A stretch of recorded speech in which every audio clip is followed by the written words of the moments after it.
Theresa May has repeatedly said Brexit means Brexit, yet in entertaining the civil services plan for future customs partnership with the EU, Brexiteers have started to doubt if she really means it.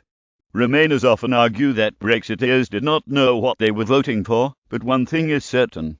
No one crossed the Leave the EU box hoping that we would forever be shackled to Brussels.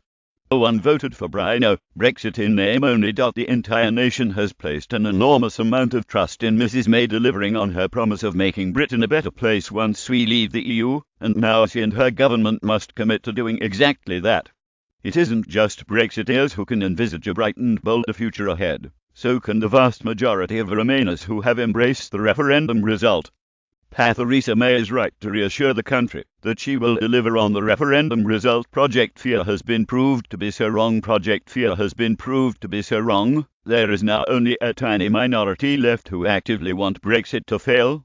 They must not be pandered to, even when they resort to desperate measures like weaponizing the Northern Ireland border issue and claiming that the peace process is in jeopardy. A new report suggesting that the alternative maximum facilitation option can easily be ready for Brexit Day on March the 29th should be music to the Cabinet's ears. It is time for ministers to stop overthinking Brexit and instead take the practical steps necessary to make it work in the nation's best interests. Barbara Windsor has been diagnosed with Alzheimer's disease. Barbara's illness booster diagnosis of Alzheimer's disease is incredibly difficult, no matter who you are.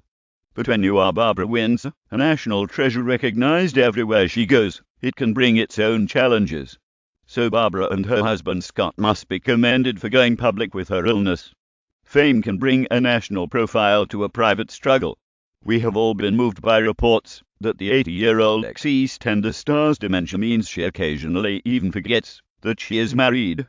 There are 850,000 people in the UK with this debilitating condition, of which Alzheimer's is the most common form.